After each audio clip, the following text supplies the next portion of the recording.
આપણી સંસ્કૃતિ, આપણા સંસ્કાર સદાય રહે આપણી સાથે. ભારતના મહાન ગ્રંથો અને કવિતાઓનો સંપૂર્ણ સંગ્રહ. સબસ્ક્રાઇબ કરો તિલક.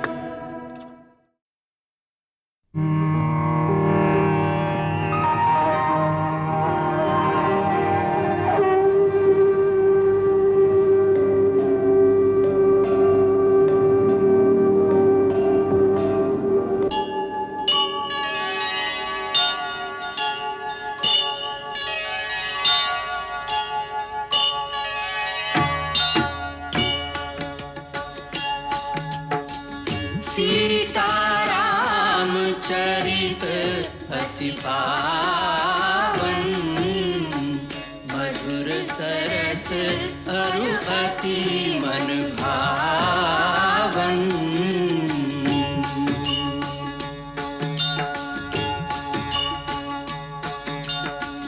पुने पुने कितने हो सुने सुनाए, की प्यास बुझत न बुझाए.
કબંધ રાક્ષસ પર પ્રહાર કરવા વાળા વીરો, તમે બંને કોણ છો? સાચો જવાબ આપજો, કારણ કે સંસારમાં માત્ર બે જ વીર એવા છે જે મારી ભુજા કાપી શકે છે. એવો વીર પુરુષ વાણી કોની છે? શ્રી રામ અને લક્ષ્મણ.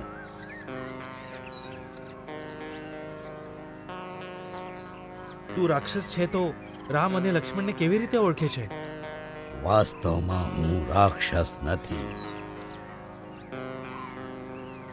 એક ઋષિ સ્થૂલ શિરાના શ્રાપથી હું રાક્ષસ બની ગયો છું, અને એમણે જ કહેલું કે જ્યારે શ્રી રામ પોતાના ભાઈ સાથે પોતાની પત્નીને શોધતા શોધતા અહીં આવશે તો તેઓ જ તારી વિશાળ ભુજા કાપીને પોતાના હાથેથી તારા આ શરીરને અગ્નિમાં ભસ્મ કરી દેશે. ત્યારે તો શ્રાપમાંથી મુક્ત થઈ જઈશ. જો તમે એ જ રામ છો તો મને સાચું કહી દો. મારે તમારી પત્ની વિશે એક બહુ મહત્વની જાણકારી આપવાની છે. હું જ રામ છું ભાઈ.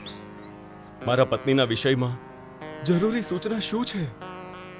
મને તો માત્ર એટલી જ ખબર છે કે રાવણ નામક રાક્ષસ મારી પત્નીનું હરણ કરીને લઈ ગયો છે, પરંતુ એ ક્યાં રહે છે અને વળી એનો કેવો પ્રભાવ છે એની મને નથી ખબર. જો તને ખબર હોય તો કૃપા કરીને એના વિશે મને પૂર્ણ જાણકારી આપ. હમણાં નહીં આપી શકું. મારું આ રાક્ષસી શરીર શ્રાપ યુક્ત છે. ઋષિના શ્રાપથી મારા આ સુંદર શરીરની સાથે સાથે મારા દિવ્ય જ્ઞાન અને વિજ્ઞાન બંને લુપ્ત થઈ ગયા છે. જો તમે મને ખાડામાં નાખીને મારા શરીરને બાળી નાખશો તો જ હું મારા અસલ ગંધર્વ રૂપમાં આવી જઈશ. પરંતુ હું તને જીવતો કેવી રીતે બાળી નાખું? હે રાઘવ, આમાં તમને કોઈ પણ દોષ નહીં લાગે. બ્રહ્માના વરદાનને કારણે મને શસ્ત્ર પ્રહારથી નહીં મારી શકાય. એનો એક જ ઉપાય છે કે ઋષિ સ્થૂલ શિરાના કથન અનુસાર આગમાં બાળી નાખવાથી હું આ વિકરાળ શરીરના બંધનમાંથી મુક્ત થઈ શકીશ અને પોતાના અસલ શરીરને પ્રાપ્ત કરીશ. અત્યારે મારી પાસે દિવ્ય જ્ઞાન નથી. શ્રાપને કારણે મારા જ્ઞાન અને વિજ્ઞાન બંને નષ્ટ થઈ ગયા છે. બહુ અદ્ભુત કથા છે. પરંતુ આ સત્ય છે. હું ધનુ નામનો ગંધર્વ છું. પહેલાના સમયમાં હું બહુ બળી અને પરાક્રમી હતો. એટલો સુંદર કે ઇન્દ્ર, સૂર્ય અને ચંદ્રની જેમ મારું શરીર મનોહર અને તેજસ્વી હતું. છતાં પણ હું કૌતુક કરવા ભયાનક રાક્ષસનું રૂપ ધારણ કરીને ઋષિઓ અને મુનિઓને ડરાવતો હતો. આમ કરવામાં મને આનંદ મળતો હતો. એક દિવસ સ્થૂળશિરા નામના એક તેજસ્વી મહર્ષિ વનમાં મળ્યા. એમની મહાનતા ઓળખ્યા વગર મેં એમને બહુ જ સતાવ્યા. એ ક્રોધિત થઈ ગયા. એ જ સમયે હાથમાં જળ લઈને અને અગ્નિને સાક્ષી બનાવીને એમણે મને શ્રાપ આપ્યો હતો. હું તને શ્રાપ આપું છું. આ ભયાનક રૂપ જ સદાય માટે તારું અસલ રૂપ બની જાય અને તું રાક્ષસી વૃત્તિ સાથે જ જીવે. હું એમના ચરણોમાં પડી ગયો અને વિનંતી કરી કે આ શ્રાપમાંથી મુક્ત થવાનો ઉપાય મને બતાવો. ત્યારે એ બોલ્યા, મારો શ્રાપ તો વિફળ નહીં થઈ શકે, પણ તારા પર દયા ખાઈને હું તને કહું છું, જ્યારે શ્રી રામચંદ્ર લક્ષ્મણ સાથે ત્યાં આવશે ત્યારે એ તારી બંને વિશાળ ભુજાઓને કાપીને જો પોતાના હાથે એના દાહ સંસ્કાર કરશે ત્યારે જ ફરીથી તારું દિવ્ય રૂપ અને જ્ઞાન પ્રાપ્ત થઈ જશે. એકવાર ઇન્દ્ર સાથે મારું યુદ્ધ થયું. ચિરંજીવી હોવાનું વરદાન પ્રાપ્ત હોવાને કારણે એ મને મારી તો ના શક્યો, પરંતુ ઇન્દ્રના વજ્ર પ્રહારથી મારા મસ્તક અને બંને પગ મારા કબંધમાં ઘૂસી ગયા. ત્યારથી જ મારું શરીર માત્ર કબંધ બનીને રહી ગયું છે અને હું મારા લાંબા લાંબા હાથ વડે વનના પશુ પક્ષીઓને પકડીને ખાઈ જાઉં છું. તો હે રામ, મારા ઉપર કૃપા કરો. મને આ શરીરમાંથી મુક્તિ આપો. સૂર્ય અસ્ત થઈ જાય એ પહેલા જ મને કોઈ ખાડાની અંદર નાખીને મારા અગ્નિ સંસ્કાર કરી નાખો. ત્યારે હું તમને એ મહાપુરુષના સ્થાન વિશે જણાવીશ જે તમારી સહાયતા કરશે. સારી વાત છે. લક્ષ્મણ, તું એક ખાડો ખોદીને ચિતા તૈયાર કર. જો આજ્ઞા ભાઈ.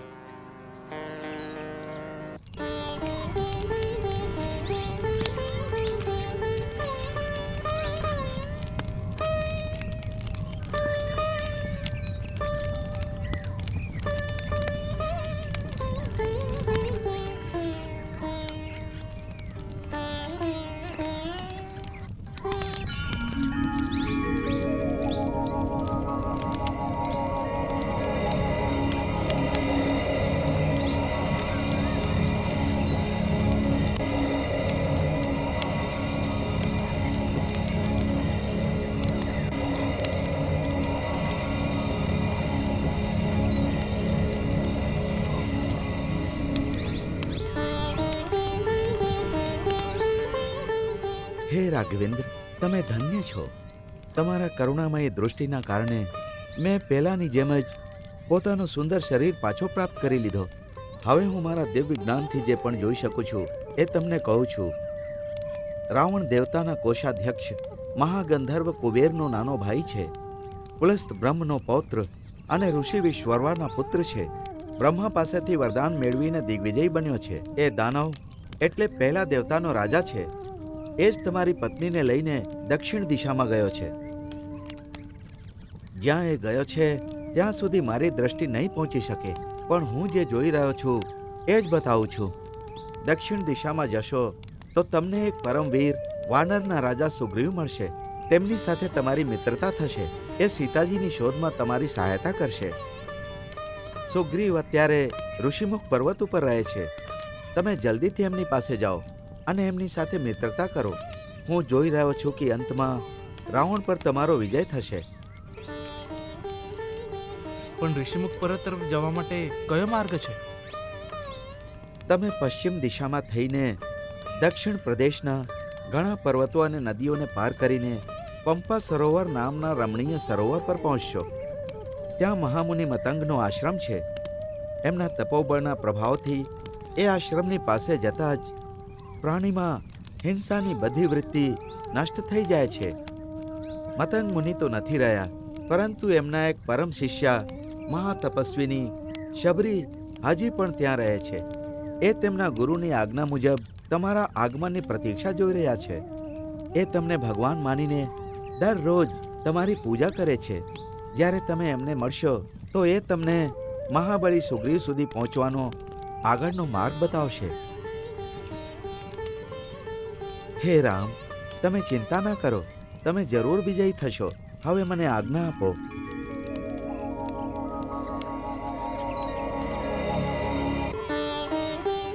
મહાત્મા, તમને તમારો ઈચ્છિત લોક પ્રાપ્ત થાય.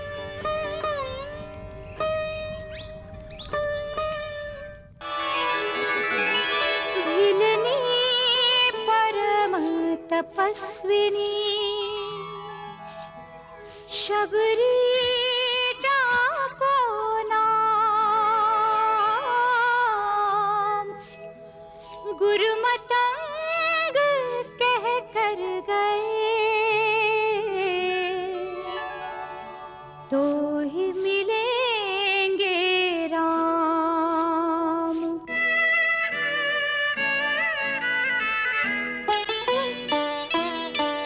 कब दर्शन देंगे, कब दर्शन देंगे राम परम हितकारी. कब दर्शन देंगे राम दीन हितकारी.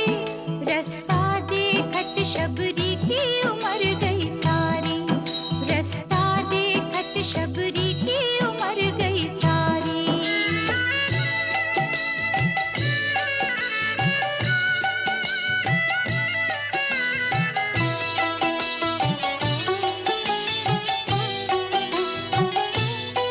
कहीं कोई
મારા રામ,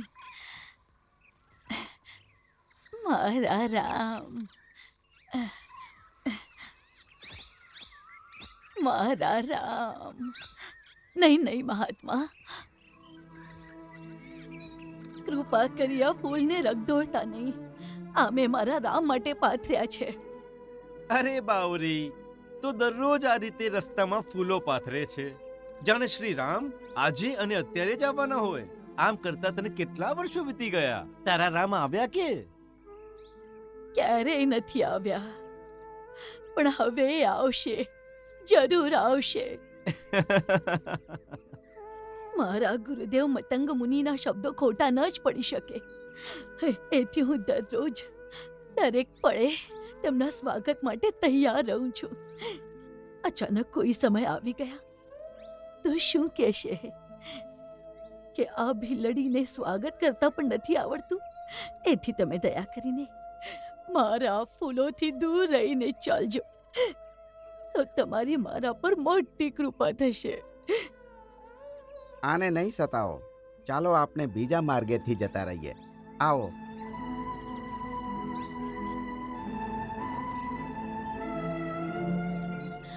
રામ, મને તો ક્યારેક ક્યારેક એવું લાગે છે જાણે આ વૃદ્ધ ડોસી ગાંડી થઈ ગઈ છે. બની શકે છે, પણ એ પણ નહીં ભૂલો કે ભક્તિ અને ગાંડપણમાં વધારે અંતર નથી હોતું. સાંસારિક દ્રષ્ટિથી જુઓ તો ભક્ત પાગલ જેવો દેખાય છે. શબરી મહા તપસ્વીની છે અને એમને સિદ્ધિ પ્રાપ્ત છે, પરંતુ એમનામાં સિદ્ધિના અહંકાર લેશ માત્ર નથી. આ જ એક સાચા ભક્તની નિશાની છે. હા ગુરુદેવ.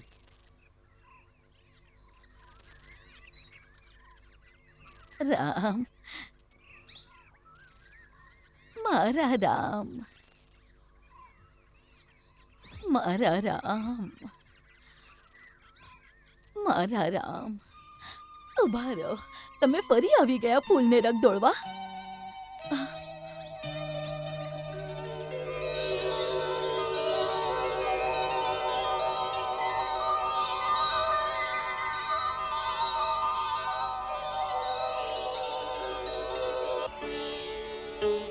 કોણ છો તમે?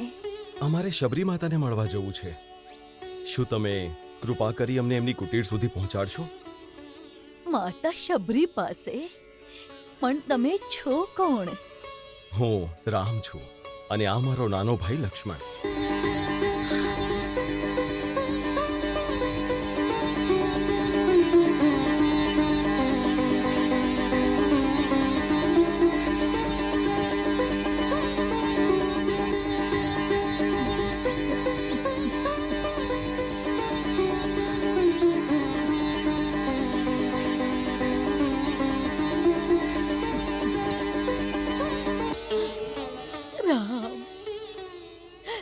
લક્ષ્મણ, તમે આવી ગયા પ્રભુ, તમે આવી ગયા શબરીની કુટીરમાં. હું તમને જોઈને ઓળખી ના શકી પ્રભુ. મને ક્ષમા કરી દેજો પ્રભુ, મને ક્ષમા કરી દેજો, મને ક્ષમા કરી દેજો. દયાની ધાન મને ક્ષમા કરી દેજો. તમે દયાળુ છો, દયા કરો પ્રભુ, તમે દયાળુ છો. મારી આ ભૂલ માટે મને ક્ષમા કરો પ્રભુ. મારા પ્રભુ, આવો, આવો મારા પ્રભુ, આવો.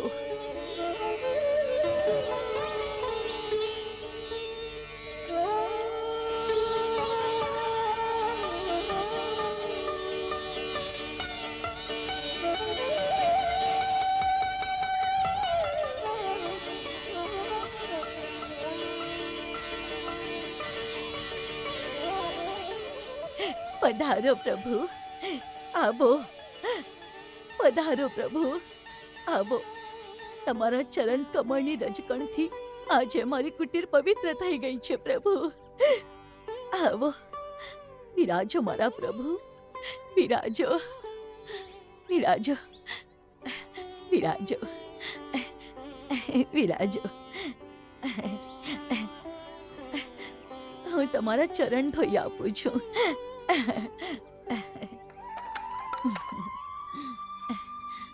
ના ના માતા, હવે આની કોઈ આવશ્યકતા નથી.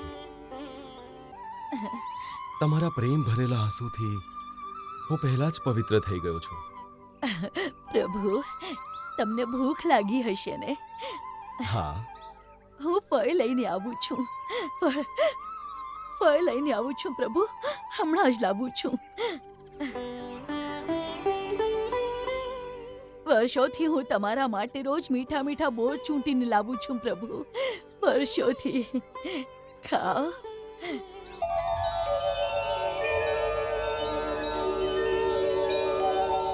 ખાઓ પ્રભુ, બહુ મીઠા છે. હું ચાખી ચાખીને રાખ્યા છે.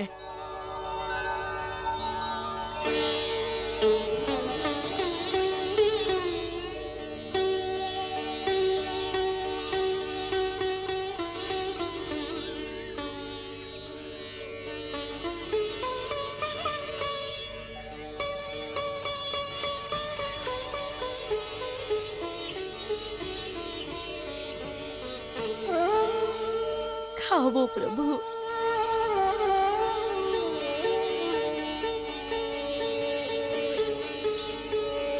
લક્ષ્મણ, ખાઓ.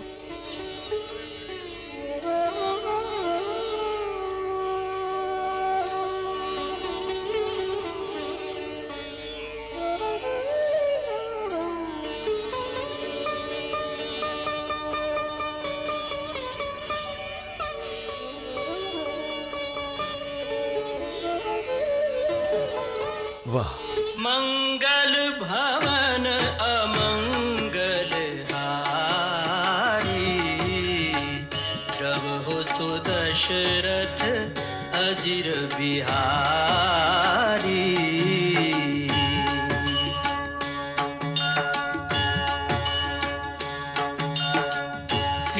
सीताराम चरित अति पावन, मधुर सरस अरु अति मन भावन.